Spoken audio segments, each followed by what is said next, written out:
Bom, gente, bem-vindo a todos. Começamos mais um semestre. Ainda está faltando muita gente, mas eu não vou esperar, não, porque o nosso convidado manda. E ele tem que sair 3h30. Então, eu vou começar mesmo sem esperar aquele tempinho de praxe. A gente está começando outro semestre. Tivemos um primeiro semestre aqui no mar, que foi uma experiência bem legal. E eu quero anunciar que, nesse segundo semestre, a coisa vai pesar, porque a gente vai participar diretamente da programação do mar. A gente vai fazer seminários para o mar, a gente vai fazer curadoria para o mar. Então, esse primeiro semestre, que foi um certo namoro, vai virar casamento a partir de hoje. E acabamos de ter uma reunião grandona lá com a Janaína, e então a gente vai desenvolver uma atividade conjunta de fato e de direito com o mar, que eu acho que vai dar um upgrade grande para o nosso laboratório aqui. Agora, hoje, então, para abrir esse semestre, inspirar a gente, tá? Bota o chapéu, que é muito mais bonito. Só quis mostrar meus cabelos brancos. Estamos aqui com a Amir Haddad, que é uma figura única, é o intelectual brasileiro do maior porte, uma pessoa que trabalha pela arte pública, pela arte nas ruas, que é um quebradeiro de coração, e ele foi o fundador de um grupo chamado Tá na Rua, que é um grupo já consolidado, uma coisa que já faz a história do teatro brasileiro. O Amir tem uma opção de outras realizações, mas, como ele vai sair 3h30, eu recomendo um Google no Amir, para quem quiser saber mais, ou, na hora do lanche, ou no meio, falar com o Carlos, que sabe tudo, quase quanto o Google, sobre o Amir. Então, eu vou fazer isso mais rápido, que é para poder dar a palavra ao Amir Haddad.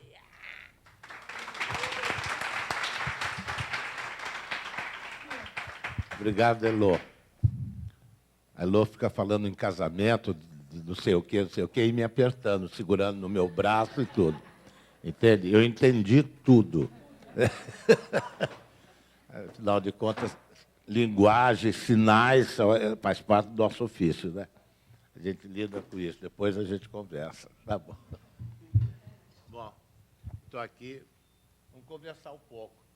Eu estou mais ou menos informado de quem são vocês. Eu é que botei mais longe um pouco. Eu só estou falando no microfone porque está gravando, senão eu não ia falar no microfone. Né? Alô? Então, tá bom aí, Egeu? O Egeu me persegue. Não é? Então, vamos lá. Sei mais ou menos quem vocês são. Vou tentar conversar um pouco com vocês sobre as coisas que eu sei. Eu sei muita coisa, porque se eu não soubesse muita coisa, eu era um idiota.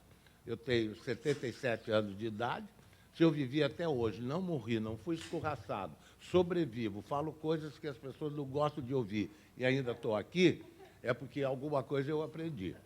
Entende? Então, isso me dá uma certa segurança. Né? Então, tenho que saber alguma coisa.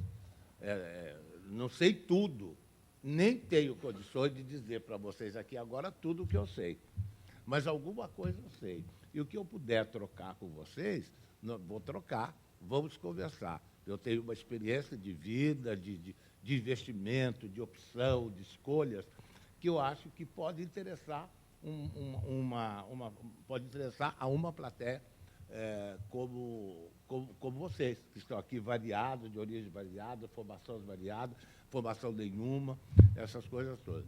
Primeira coisa que eu gostaria de pensar não, falar em voz alta, Elô, que a sensação que eu tenho me veio na cabeça quando eu olhei para vocês, e as pessoas, as origens, alguns estão aí, animação cultural, não é? Um projeto antigo do professor Darcy Ribeiro, de animação cultural, que ele trabalhava com as lideranças culturais das comunidades, das periferias do Rio de Janeiro. Pessoas intituladas, pessoas sem titulação nenhuma, pessoas que, oficialmente, os meios sábios, os meios eruditos consideravam desprovidas de informação, desprovidas de saber, e que, portanto, não teriam condição de participar do programa especial de educação, como era o projeto especial de educação do governo Brizola e do professor Darcy Ribeiro. Eu faço questão de falar e lembrar isso, para a gente não achar que o Brasil não tem história. A nossa tragédia é achar que nós não temos história. Quem não tem história é prisioneiro da ideologia. Não escapa. Se não tem história, se não sabe o seu universo, de onde está vindo, para onde está indo, fica prisioneiro da novela das 8. Não tem saída. Não tem saída. Ou história ou ideologia. Eu prefiro a história. Eu prefiro sempre a história. É o que me situa, me dá pé, me deixa confortável para acreditar numa possibilidade humana de continuação. Num mundo, obviamente, em demolição. Né? Num processo civilizatório totalmente interrompido. Uma civilização que não civiliza mais. Pelo contrário, atualmente a nossa civilização é a civilização da barbárie. Não é? Não se pode falar... Não tem ninguém civilizado? Tem. Está matando, está fazendo guerra, está invadindo o país, civilizados, estão todos fazendo coisas horríveis, os mais civilizados. Não é? Então, pensar a história como essa continuidade. Eu me lembro da animação cultural também. Pessoas que tinham intensa vida cultural nas suas comunidades, tinham influência, eram lideranças e que eram desconsideradas. Quando nós tentamos trazê-los para trabalhar na educação, no programa especial de educação dos CIEPs, a reação do poder oficial foi muito ruim. Foi muito ruim. Eles não acreditavam que aquelas pessoas pudessem trazer alguma contribuição para a educação brasileira. Olha só. Hoje isso parece uma coisa estranha, mas ainda existe muito isso. Entende? E sinto que vocês estão aqui uma manifestação mais avançada desse pensamento, de um saber variado que cada um tem e que é essencial para a produção de novos saberes, para a possibilidade da gente fazer um sentimento contemporâneo e construirmos a nossa história, e não sermos repetidores ideológicos de valores de dominação. Entende? Então, aqui, essa Universidade das Quebradas, eu acho que tem um pouco esse espírito. Eu não sei se eu estou sendo precipitado, já fazendo analogias desse tipo, entende? Mas é o que eu sinto quando eu sei que não há titulação, que cada um tem vida, que cada um tem a sua atividade, que cada um tem seu trabalho, que faz as suas coisas, que ninguém de nós precisou de um banco acadêmico para adquirir o saber que tem, mas que é possível fazer esse saber avançar muito mais se ele for reconhecido e se nós todos juntos trabalharmos para isso. E eu acredito nisso, eu só acredito nisso. Eu só acredito, o resto é poder. Entende? Saber, eu acho que é isso, essa trama, né? Essa possibilidade de envolvimento de vários saberes, pessoas de diferentes origens, diferentes nacionalidades, diferentes cores, diferentes sexualidades, de tudo. Entende? As diferenças que se somam de uma maneira realmente transformadora, sem homogeneizar nada, não é? Então, eu fico feliz de estar aqui conversando com vocês. E vou falar as coisas que eu vou achando enquanto der tempo. Mas eu penso arte pública. Arte pública. Arte pública, até há pouco tempo, era monumento em praça pública. A estátua do Dom Pedro, lá na Praça Tiradentes, é arte pública. O Dom Pedro, aquele que matou Tiradentes, ele é a principal estátua da Praça Tiradentes. Isso é arte pública. Então, ele está gigantesco lá na Praça Tiradentes. Ali o Tiradentes morreu, ali ele foi enforcado, decapitado, uma porção de coisas. Não é? E está lá o seu algoz magnífico lá. Então, a arte pública era a arte dos monumentos, das obras artísticas construídas, esculpidas, que você põe enfeitando uma cidade. A Tobi Otaki fez muita arte pública, faz grandes esculturas, ela põe tudo. Então, a arte pública era uma coisa que ia sempre nessa direção. E eu, de repente, resolvi pensar diferente a questão da arte pública, embora houvesse essa terminologia para monumentos públicos, eu quis pensar de uma maneira mais ampla essa questão de arte pública. Porque, se existe uma palavra para definir arte pública, se existe uma palavra como arte pública para definir um certo tipo de atividade, artística ou paraartística, que se realiza nos espaços públicos, por que não existe uma palavra, entende, como arte pública para definir todas as atividades que são realizadas em praças públicas e espaços públicos e tudo o que se faz nas áreas abertas? Por que não existe uma palavra, um conceito para definir o que é a arte que não se vende, que não se compra? A arte que se realiza no contato direto do artista e sua obra com a população, em qualquer lugar, sem distinção de nenhuma espécie de público, sem selecionar nenhum tipo de público. Porque isso acontece o tempo todo pelas ruas da cidade. O tempo todo isso está acontecendo, os artistas estão se manifestando, tem teatro de rua, tem dança de rua, tem música de rua, tem pintura de rua, tem grafite, tem tudo na rua, tem crochê de rua, tem sem vergonhice de rua, de fazer bolinha, assim, enganar as pessoas, que é uma arte, a arte de enganar as pessoas, que é melhor do que seja feito na política, que seja feito ludicamente na praça, ganhando dinheiro. Então, se é possível falar em arte pública para um monumento público, só porque ele está no meio da rua, por que não é possível falar em arte pública a todos aqueles que se exercem publicamente, através da sua opinião, da sua sensibilidade, da sua criatividade, essas coisas todas, tanto que tem aí. E aí, então, comecei a trabalhar nessa ideia de arte pública. Existe uma arte pública, imediatamente, existe uma arte pública. Se existe uma arte pública, existe uma arte privada. A outra é a arte privada.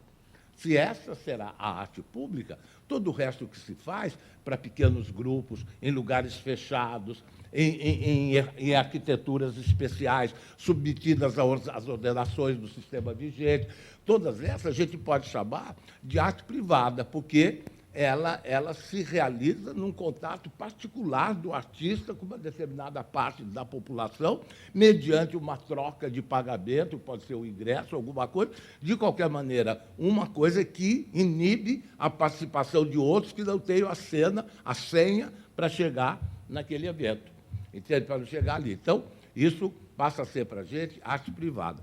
E a gente vê que a vida cultural ela é totalmente voltada, vamos dizer, com esse critério, para a vida privada.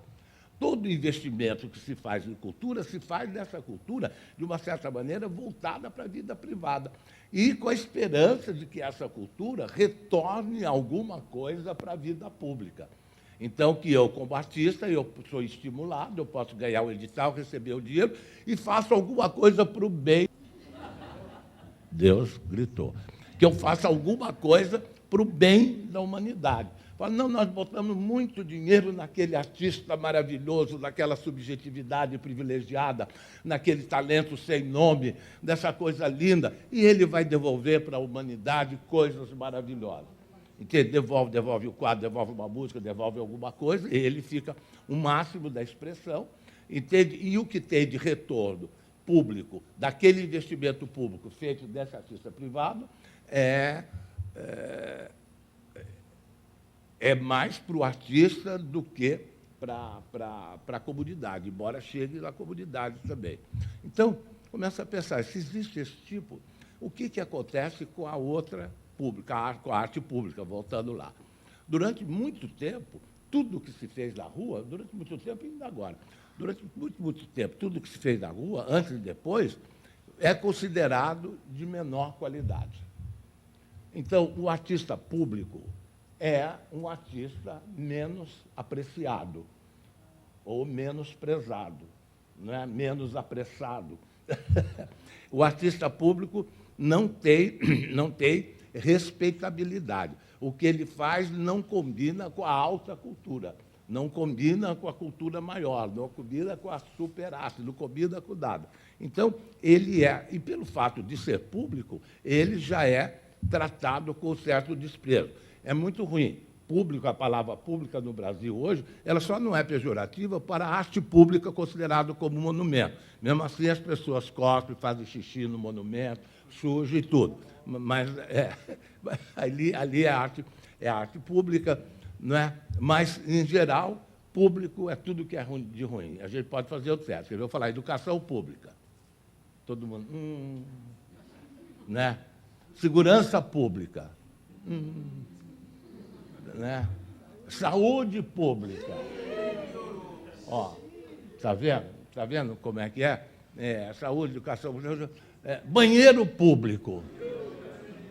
Entende? É público, é foda. Entende? Arte pública. Olha o que vocês pensaram, só de imaginar. Existe isso? Porra, arte pública, o que é? Isso é igual à educação, isso é igual à segurança, isso é igual ao banheiro? Entende? O que é essa coisa? Mas é um conteúdo ideológico profundo que preside esse sentimento nosso, essa conceituação que nós temos e trazemos dentro da gente do que é público e do que é privado. Nós vivemos num mundo, obviamente, voltado para o privado. Nós vivemos num mundo que privilegia o privado. Nós vivemos no mundo da iniciativa privada, dos valores privados, da subjetividade privativa, do seu fechamento. Nós vivemos a lua que, mesmo quem dorme cada um em cima do outro, num quarto só, tem o seu quarto particular. Entende? Então, a sensação de privatização é muito forte. Nós vivemos num mundo desse. E aí, tudo que não entre por esse corredor do privado passa a ser mal visto. E ainda, com o próprio poder público fazendo um investimento complicado nas áreas públicas, que deveria transformar o setor público na melhor coisa do mundo, e vai complicando cada vez mais a noção do que é público e do que é privado. E eu, de repente, apareço falando em arte pública. Em arte pública e mostrando a possibilidade do que é essa arte pública. E, principalmente, tentando evitar que nós todos que trabalhamos nos espaços abertos, eu nem tanto, porque eu tenho passado respeitável, então eles me respeitam. Eu faço teatro de rua, eles só acham uma loucura, mas me respeitam. Falam, não, é aquele maluco que faz da rua, mas é uma miradade, já ganhou prêmio mulher, já ganhou não sei o quê, então estou safo. Mas aquele que nunca fez nada, você fala, o que você faz? Eu toco na rua. Né? E você, o que você faz? Não, eu tenho boneco, eu brinco na rua. Entende? E você, o que você faz? Eu faço capoeira. Né? Entende? Não tem dignidade. Não tem dignidade. Né? Então, você fica ali, não pode. Então, nós pensamos assim, nós não queremos, nós, artistas de rua, que fazemos arte pública, nós não queremos ser comparados àqueles que têm a sua vida voltada para a atividade cultural, mas trabalham nos espaços fechados,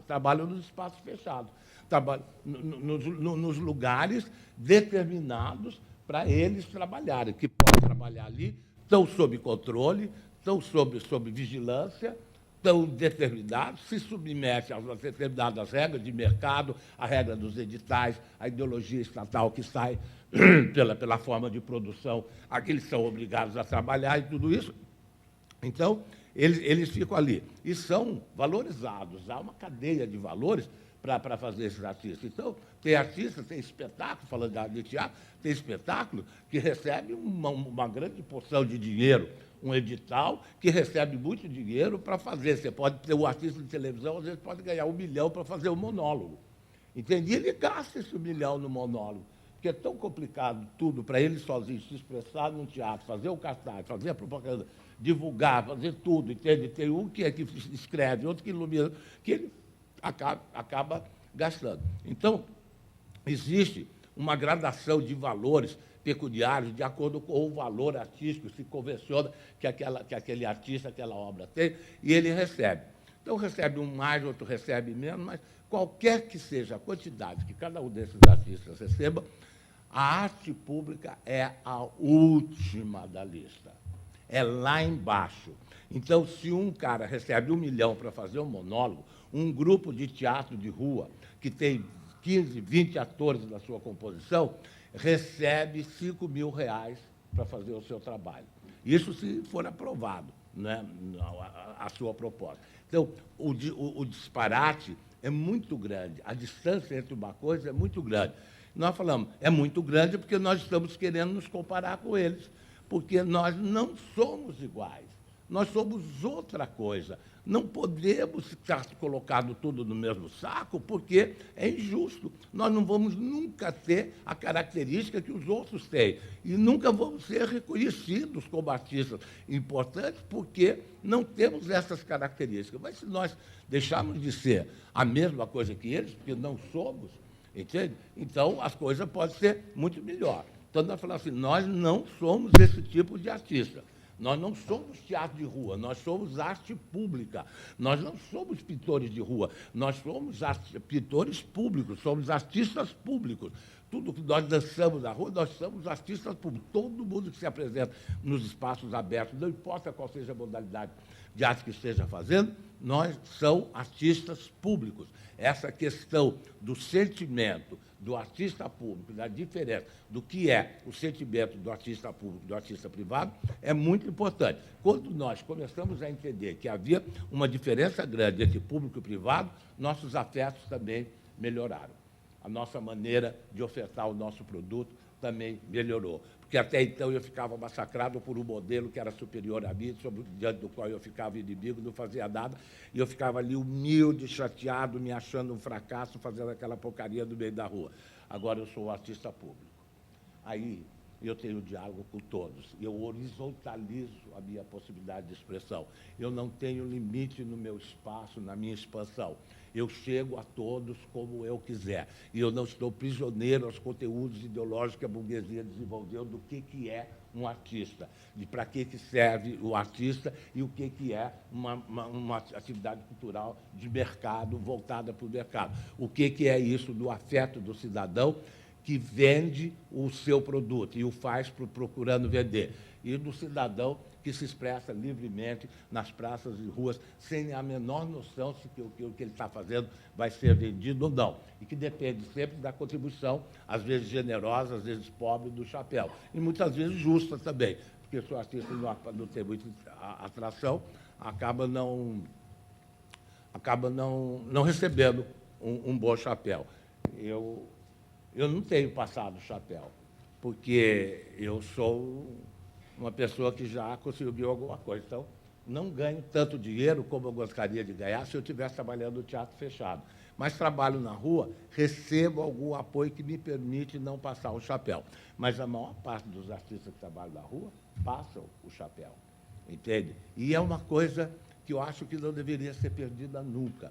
Que o artista que tem representatividade diante do seu povo seja sustentado por este povo, diretamente. Então, obrigado. Que se haja esse contato direto. É uma pequena utopia, a construção de uma utopia. Mas eu já desisti de ter vergonha de pensar em utopias, porque não há outra coisa a pensar. Eu vou pensar o quê? Que o sistema socialista amanhã vai ficar bom? Entende? Está difícil. Então, é bom pensando nas utopias. Então, achava que o chapéu é uma coisa, que é uma relação direta da cidade, do cidadão, com o seu artista que ela reconhece como seu. Agora, para chegar a isso, demora, leva tempo. Para chegar a isso, tem que trabalhar. Temos que entender, temos que perceber a diferença entre o conceito de arte pública e o conceito de arte privada. Temos que entender a diferença entre o que nós somos aqui e o que é, por exemplo, uma comunidade acadêmica, estrito senso. Entende? Então, o que são os sentimentos que ocorrem numa academia e o que são os sentimentos que ocorrem numa organização variada, diversificada, com pessoas de todas as origens, cada um com a sua titulação, com a sua vida particular, sem o pensamento acadêmico, aqui. Então, temos que pensar de que maneira os afetos são produzidos e de que maneira são produzidas as obras artísticas com essa diferença de afeto. Para começar a entender que talvez seja possível, através da arte pública, se construir um mundo que nos faça, de alguma maneira, esquecer esse onde nós estamos vivendo e nos aponte uma possibilidade maior para o futuro, nos revele uma possibilidade maior para o futuro. Eu costumo pensar a arte pública como no desenrolar desses anos de discussão de arte pública e que arte pública e arte privada, e da implantação do conceito arte pública e arte privada, como a gente está fazendo, hoje a palavra, o conceito arte pública abrangente de todas essas atividades, atividades com que vocês lidam o tempo todo. Vocês o tempo todo estão ligando isso, a Elô lida com a arte pública o tempo todo. Só precisa parar de chamar de arte só, é arte pública, porque é diferente da arte privada. É diferente da arte privada. Isso é um conceito que pega o Brasil inteiro. No momento que a gente começou a falar de arte pública, todas as pessoas que trabalham nesse setor, no Brasil inteiro, começaram a recuperar a autoestima, começaram a se perceber, é claro, nós somos de outra espécie, nós fazemos outra coisa.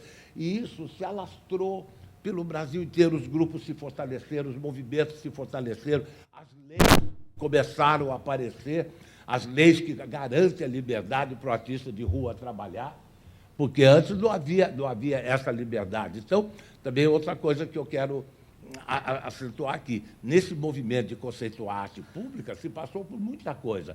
E esse movimento todo começou no Rio de Janeiro, quando veio essa política do choque de ordem.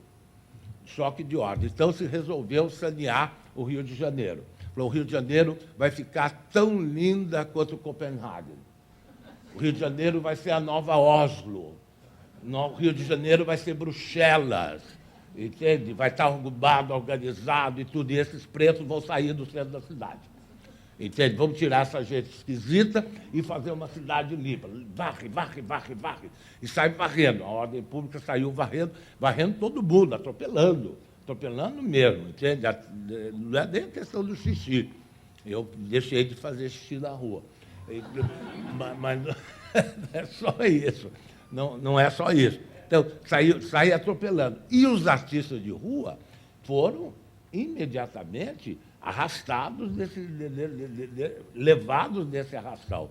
Então, a perseguição aos artistas de rua começou a ficar muito forte. Artistas de rua eram tratados com gás de pimenta, com spray de gás de pimenta. Nós nos levantamos, eu estou na rua há 30 anos, quando eu vi isso acontecendo, em vez de avançar o sistema retroagir, falei, meu Deus do céu, eu atravessei a ditadura e não vi isso, agora em pleno regime democrático, eu estou vendo a minha liberdade tolhida, eu não posso ir para a rua e dizer aqui um poema que eu quero dizer, um verso que eu quero dizer, emitir a minha opinião, dançar uma valsa, sambar um samba, entende? Virar uma cambalhota, eu não posso. Eu não posso, a liberdade do cidadão é a liberdade de se enquadrar nos padrões vigentes e dali não sair. Eu não posso trocar a camisa de força da ideologia pelos trapos coloridos da fantasia. Eu não posso expandir o meu afeto. Eu estou proibido. Eu não posso dizer o que eu sinto, o que eu penso. Eu não posso abrir os meus braços. Eu não posso fazer nada. É muito ruim. Eu fiquei louco com isso. Fiquei louco quando comecei a ver aquela proibição e saí para a rua com os meus artistas de rua, com que a gente regimenta, protestando. Aí a Secretaria de Cultura veio em nosso socorro, fez um decreto dizendo o artista de rua é livre para se manifestar desde que... Isso. Entende? Liberdade condicional. Aí eu fiquei mais louco ainda. Eu nunca fui preso, agora eu vou estar em liberdade condicional? Se eu não fizer isso, eu volto para a cadeia? Não, originalmente eu não sou isso. Originalmente eu sou livre. Eu sou livre, basicamente livre, eu nasci livre. O exercício da minha possibilidade é absolutamente livre. O limite é a realidade que impõe, a minha clareza de estar nesse mundo. E como é que eu vou ser agora, entende, privado dessa liberdade inicial? A gente nasce, diz que o ser humano, para o cristianismo, nasce com o pecado original. Para os artistas de rua, o ser humano nasce com a liberdade inicial. Entende? O pecado original do artista é a liberdade. A liberdade. Então, agora, a coisa que eu nasci com ela, agora eu não tenho mais isso, eu estou preso, eu só posso... Eu tenho que... me adaptar, me ajustar, eu estou em liberdade condicional. A secretária de Cultura dessa época, eu gosto de dizer o nome, era Jandira Fegali. Ela era do PCdoB, Partido de Esquerda. Né? Não é PCdoB ou PSB? PCdoB, né? É o Partido de Esquerda. Ela fez esse decreto. Eu não quis falar. Fui lá para discutir com ela, ela não quis discutir comigo. Saímos de lá sem nenhum acordo, porque ela queria um decreto. Falou, não, nós não queremos decreto, nós queremos políticas. Políticas, decreto é assim, e esse daqui também é horroroso, porque reconhece que nós não somos livres e nos dá liberdade se a gente fizer o que o decreto quer. Nada, bloqueamos, trabalhei muito, bloqueamos, o decreto não passou mesmo, entende? Mas também não aconteceu nada. Até que a gente se movimentando, um vereador fez aprovar uma lei dizendo que artistas de rua não necessitam de autorização para se apresentar nas praças públicas, que era o que a gente queria. Uma lei que a gente fez, falou, agora tem que pegar a lei. Mas a lei não chegou nem a pegar, porque o prefeito vetou, dizendo que era inconveniente uma lei daquela natureza. Aí você vê que o que se tinha na cabeça era Copenhague mesmo, entende? Era uma cidade limpa, porque é inconveniente deixar artista no meio da rua. Nesse momento de tanta perturbação, ainda vai botar artista também? Já chega obra, já chega trânsito, já chega polícia, já chega assalto, e ainda vai ter artista na rua? É de uma inconveniência absoluta, É impensável para o gestor, entende? Pensar que existe essa possibilidade e qual é o fluxo possível da vida cultural, do afeto que caminha, do encontro, da horizontalidade, dos tecidos urbanos que podem se fazer através do exercício da acessibilidade de cada um de nós e de todos nós em livre manifestação. Eu penso assim, eu não tenho medo de pensar assim, eu só quero pensar assim. Então, é muito difícil a acessibilidade desses gestores. Novamente, nós nos reunimos e continuamos lutando e pressionamos diretamente o prefeito agora, e o prefeito, pressionado por nós todos, era muita gente, era véspera de eleição, então era um bom momento, botamos um monte de gente na porta da casa da Rua da Lapa, e ele foi lá e ele disse que ia derrubar o veto dele. De fato, derrubou o veto dele. Derrubou o veto dele, eu deixei um assunto lá atrás, depois eu volto lá, tá bom? Derrubou o veto dele e falou, não só derruba o veto, porque eu falei, isso que eu estou falando para vocês aqui, eu falei para o prefeito, ali diante dele, como um cidadão que está oferecendo o melhor de si mesmo para a cidade onde ele vive. E com a ideia de que, se tem um prefeito que pensa o bem da cidade, tem que ouvir os cidadãos que têm essa contribuição a dar para o bem da cidade. E não achar que o bem da cidade são os empreiteiros, são os construtores, são os donos de empresas de ônibus. Esses é que trabalham pelo bem da cidade, esses trabalham pelo bem do seu bolso. É uma cidade, é para quem vive nela, não é para quem vive dela. Entende? Mas todo o pensamento é para fazer a cidade para quem vive dela. E nós que vivemos nela, ficamos soterrados, ficamos em segundo plano, não temos por onde passar, vai ter que abrir aqui, abre, não pensa, deixa ali um pedaço para o pedestre. Arrebentar aqui, arrebenta ali, arrebenta, e não fala, cuidado com o cidadão, vamos fazer isso, mas cuidado para incomodar o menos possível o cidadão. Vocês já sentiram isso na cidade?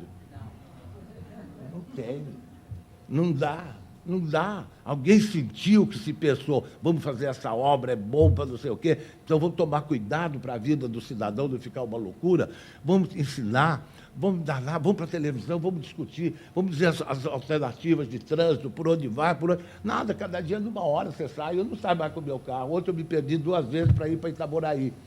Entende? Toda hora muda, você não sabe. Então, não tem esse pensamento norteando a cidade. E,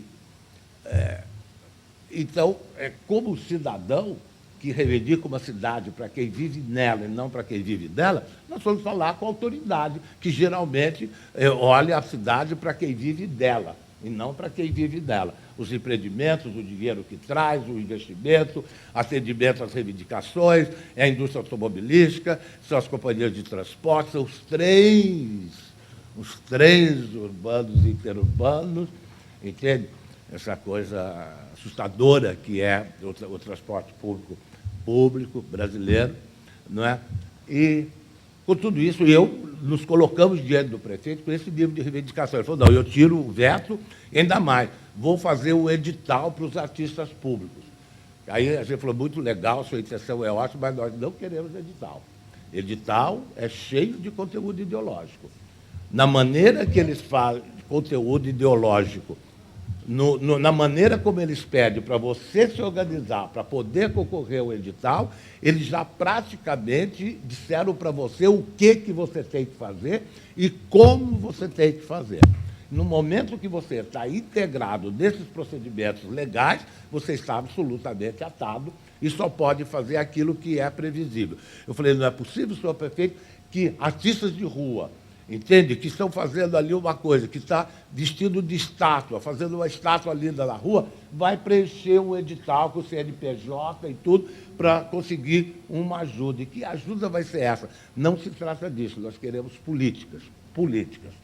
Aí o prefeito falou, então, ele estava super acessível mesmo. Falou, então, vocês façam um projeto, um plano, me apresentam. Nós fizemos, apresentamos.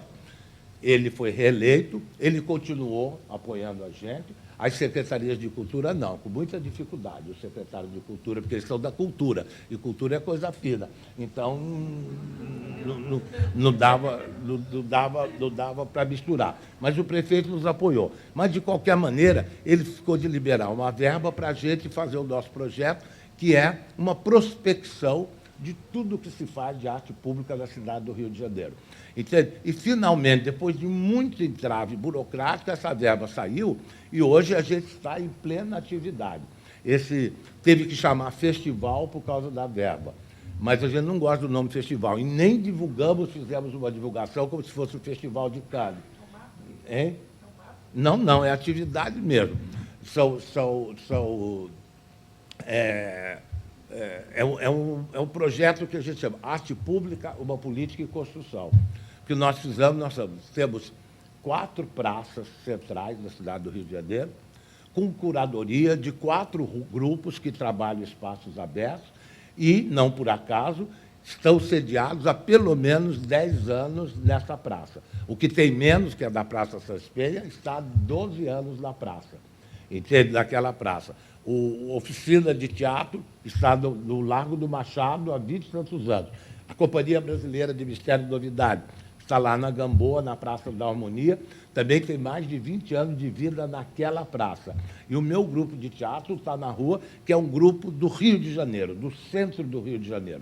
Nós somos uma produção da vida do centro do Rio de Janeiro. A primeira luz que se abriu na Lapa foi a da nossa casa. Depois aconteceu isso que aconteceu, por também interferência do poder público, porque o projeto era um projeto de desenvolvimento cultural, não desenvolvimento de venda de cerveja com shows interessantes.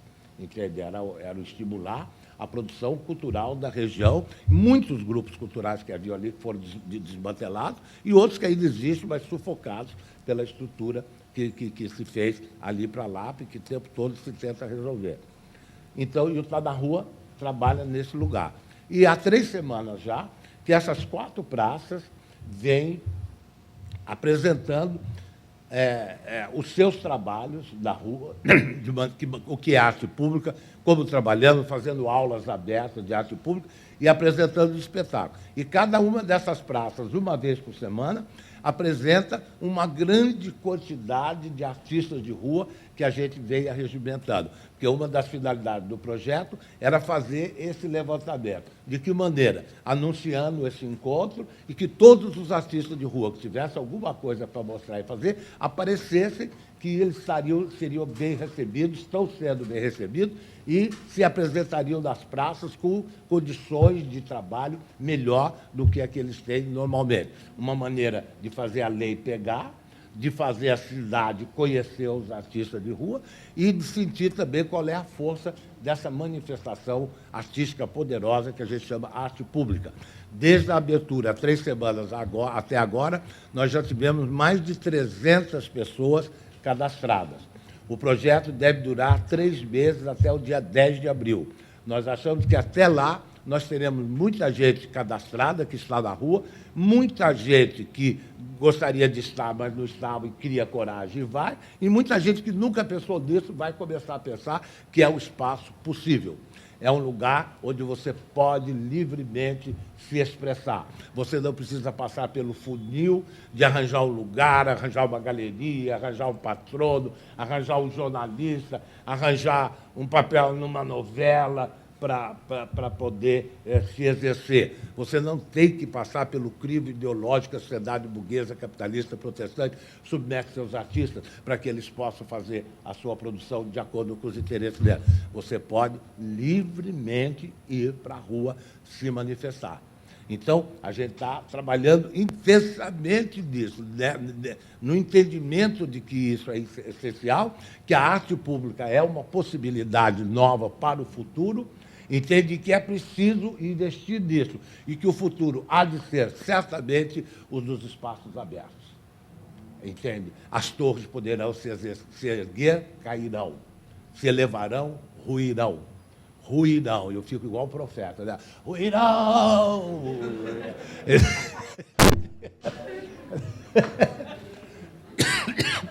E das cinzas dessas ruínas há de nascer uma nova possibilidade humana, que é a única possibilidade de redenção e salvação que nós temos como raça, não é? Como gênero humano, é a única possibilidade de salvação que nós temos. Ninguém há de acreditar que o futuro é o da virtualidade. Se o futuro é o da virtualidade, o que nos resta? Cada um de nós, pensem nisso. Se o futuro é da virtualidade, o que resta a cada um de nós? Onde fica? Eu falo o que resta, bato aqui, né? O que resta para cada um. Eu posso bater aqui também. O que resta? Aqui, o que resta da minha fisicalidade? O que resta da minha existência? O que resta da minha ancestralidade? Entende? O que resta da minha história no planeta? Então, não é possível a gente achar que a virtualidade será o futuro. Nós trabalhamos no presente para um outro futuro. Tem o futuro que o poder imagina, que quer que se repita, que as torres caiam e se reergam, e tem o futuro que não está pensando nem nisso. Então, estamos pensando mais em derrubar as torres, que elas caiam todas. Eu acho, quando se faz um trabalho como esse que vocês estão fazendo, é das quebradas mesmo. É tudo coisa de quebrada. E isso é um trabalho anti-torre, né? É um trabalho anti-torre, é um trabalho de demolição, é anti-verticalidade, é horizontalidade possível, é entendimento de que horizontalidade é a coisa essencial e que verticalidade só tem sentido se for a soma de todas as horizontalidades. Nós todos horizontalizados podemos ter uma verticalidade, e essa verticalidade interessa a todos. Uma proposição, uma visão de mundo que não leve em conta a horizontalidade e privilegie a verticalidade, que é como a arte privada faz, ela beneficia aqui. Eu me elevo.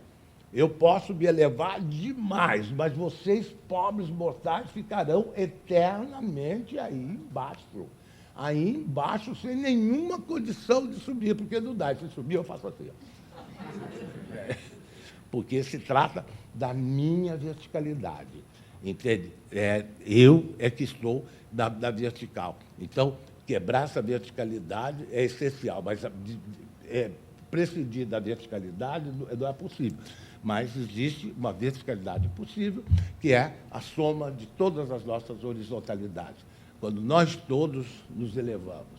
E essa horizontalidade é uma coisa que a produção artística pode nos conceder muito, pode nos oferecer muito. Quando você faz um evento cultural, quando você faz um evento artístico, quando as coisas acontecem, ficam todos irmanados naquela horizontalidade, e a elevação é de todos, é de todos. Se não fosse tão perigoso, dava para falar em religião. Mas tem tanta manipulação, dá até medo falar religião. Entende? Mas é um tipo de horizontalidade que produz um crescimento da sua espiritualidade, que faz você... Hein? O religar. Faz você participar, habitar as moradas superiores da sua alma. Porque nós temos várias moradas. né? O Rilke tem um verso que fala, não tem muito a ver, mas eu acho bom citar o Rilke. Uma pessoa importante, para não falar que eu sou grosseiro de rua.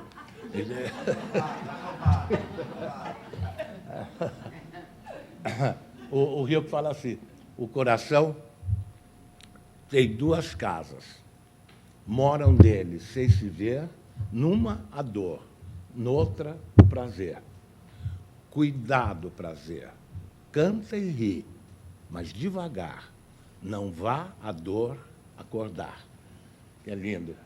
É lindo demais. Então, e daí só para aproveitar para citar, mas eu acho que a gente tem, o coração tem duas casas, mas nós temos muitas moradas.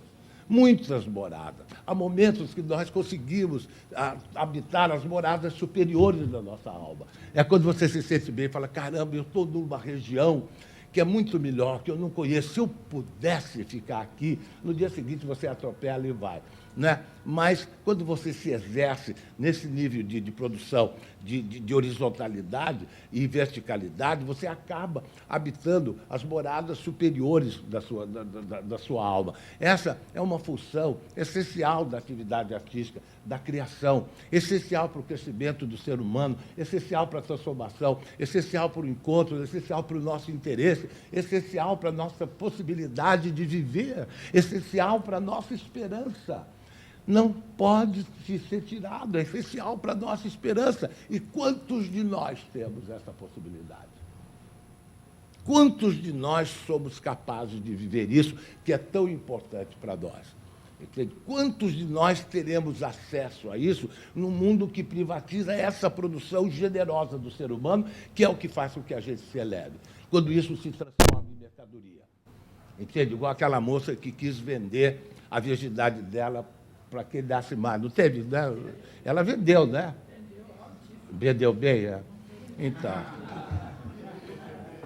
Entende? Tá vendo? Uma das máximas do nosso movimento é isso. Não podemos vender o que temos de melhor para dar. Entende? Tem coisa que é para ser dada. É para dar. Dar. Não dá para vender. O que é para ser dado não pode ser vendido. No entanto, nós vivemos num mundo onde nada pode ser vendido. A regra é diferente. Não podemos dar... Nada pode ser dado. Nada pode ser dado. Não podemos dar o que temos de melhor para vender. E não precisa nem melhor para vender. Não podemos dar o que temos de melhor. Entende? Eu te dou o de pior. O de melhor eu vendo. Se você quiser, eu vendo. Uma vez uma professora falou, por que você não vende a sua simpatia? Ela falou, você é tão simpático, por que você não vende? Eu falei, como é que eu vendo isso? Eu queria vender, porque... eu queria comercializar. E aí foi por isso que eu fui para teatro, que é uma forma da sua comunicabilidade, da sua empatia com os outros, para passar adiante. Mas não podemos vender o que temos de melhor para dar. Então, fica uma privatização dos afetos e uma privação também do que o ser humano tem de melhor, que nos faz pensar sempre que essa questão da doação, a doação universal, que é o nosso ofício, o ofício do artista que faz arte pública, a doação universal, ela é uma coisa permanente no ser humano. Eu aprendi, outro dia, lendo um livrinho desse de informações gerais, você sabia que... E ali eu aprendo muita coisa. Vocês não precisam ler muito, não. Se tiver um almanaque desse, uma das coisas, você vai embora. Estava escrito ali naquele almanaque. Os primeiros seres humanos eram todos portadores do sangue tipo O, doador universal. Então, todos os seres humanos, na origem, somos doadores universais. Todos nós temos o mesmo sangue. Então, na origem, a doação universal faz parte da nossa natureza. Nenhum artista daqueles que pintava na caverna pintou um búfalo daquele da caverna e cortou e levou para a galeria. Ele botou lá e deixou lá. Ele fez um monte de desenho para outro chegar e ver, igual o cachorro quando faz xixi para marcar o lugar dele. E ele deixou lá, vai deixando, fez uma pedra aqui, fez uma coisa ali, vai deixando, não vai transformando assim, a doação universal faz parte do melhor sentimento dos seres humanos. E é tão complicado falar disso, porque nós vivemos num mundo, quando se fala em doação universal, no mundo capitalista, perverso, doloroso, onde a gente vive, é quase um crime falar isso. Como que você vem falar em dar quando você pode vender? Fala, mas é minha mãe, foda-se, vende! Vende! Vende! É assim que tem que ser realista, você tem que ser realista. Ser realista é se conformar ao programa vigente, se enquadrar e ficar ali. Então, não tem escapatória. Assim, quando nós saímos para as ruas e para as praças, nós estamos combatendo todas essas coisas. E a arte pública pega uma relevância muito grande. E assim que nós começamos a falar de arte pública, esse movimento se alastrou pelo Brasil inteiro. Hoje se fala arte pública demais, e ninguém está falando de estátua. De onde se fala em arte pública demais? Também ninguém sabe direito o que é. Mas esse conceito se espalhou pelo Brasil inteiro, de uma maneira tão grande que a gente se considera uma peste. Entende? Nós somos uma peste.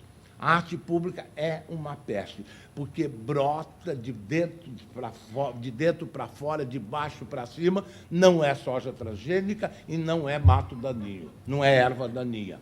É outra possibilidade humana de você trabalhar o outro lado da sua existência, da sua possibilidade, da sua generosidade, trabalhar com outros sentimentos que são proibidos no mundo onde nós vivemos, porque qualquer resvalamento para outro lugar desse sentimento, você vai destruir os prédios, você vai cair, vai derrubar as pontes, você vai arrebentar os apartamentos, você vai acabar com tudo. Então, é proibido o outro sentimento. A arte pública nos permite entrar em contato com esse sentimento. E a ancestralidade da arte pública.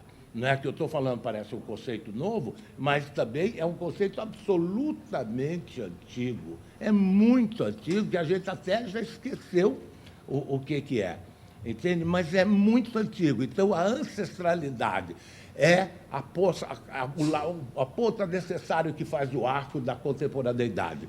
Não haverá contemporaneidade sem ancestralidade. Se não recuperarmos essa curva, essa possibilidade, não teremos força para continuar. E vamos ficar nos estertores ideológicos, apagando todos os incêndios, todos os ataques terroristas, todas as bombas, todos os rojões. Vamos ficar eternamente assim, porque não temos ancestralidade, não temos a ligação humana que nos colocou no planeta e nos fez crescer. E seremos, obviamente, uns inimigos do outro eternamente. Se não descobrirmos a nossa origem universal, se não descobrirmos a nossa possibilidade humana, não é? Então, a arte pública vem mexer com todas essas coisas. Quando a gente falou em arte pública, todos os grupos que trabalham em espaços abertos no Brasil inteiro, são muitos.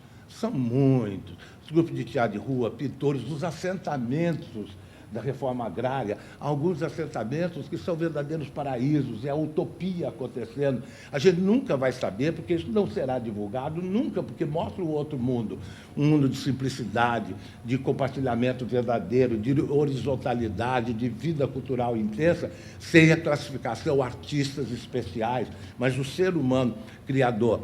Então, existe muito, rapidamente, isso se alastra. E essa ideia muito nova de arte pública se associa a uma ideia muito antiga de arte pública que está vivo de cada um dentro de nós, cidadãos humanos. E todos vocês que são agentes culturais, que são representações da vida cultural, das comunidades onde vocês vivem, não tenham medo de avançar por um caminho que vocês nunca viram, mas que o coração de vocês sabe ensinar e falar, vai por aqui.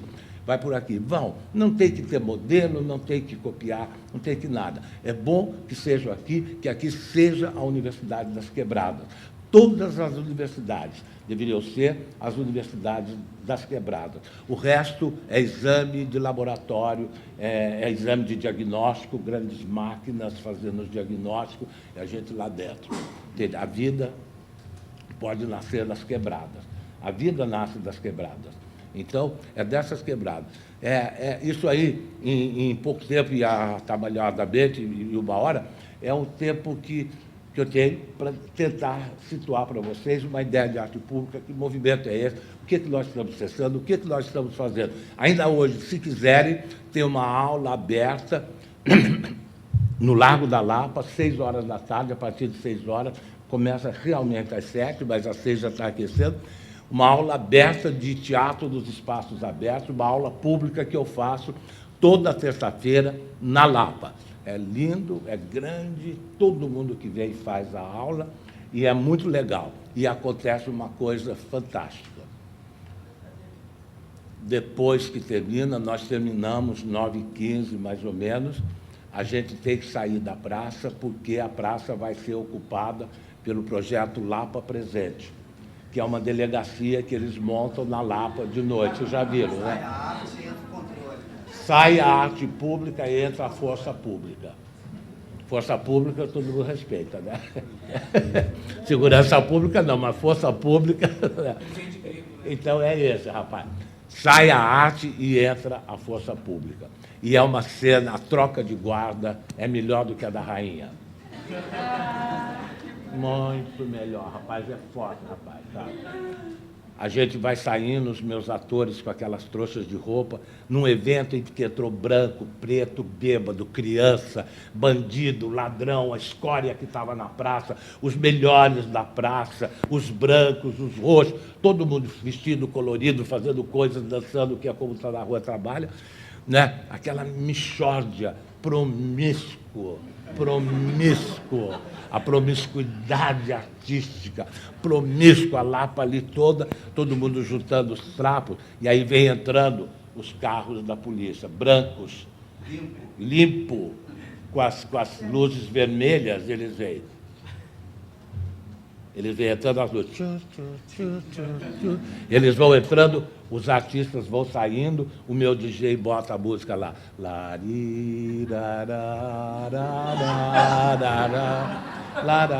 E a gente fala, sai a arte pública, entra a força pública. Eu falo, arte pública, arte que não se vende, não se compra. Força pública, força que não se vende, não se compra. É o que eu acho. E a gente vai saindo e eles vão entrando. Aí eles entram, nós temos um balão inflado, nosso balão vai murchando e o deles vai subindo. Aí a gente sai e olha para a praça e não acredita que duas organizações tão diferentes estejam ocupando o mesmo espaço.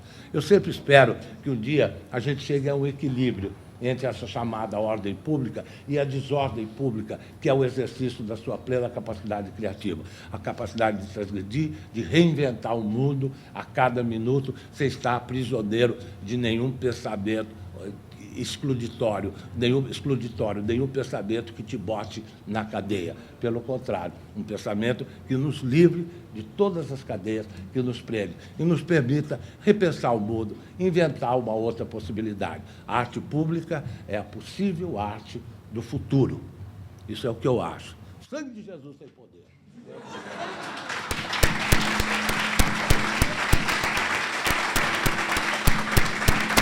Obrigado.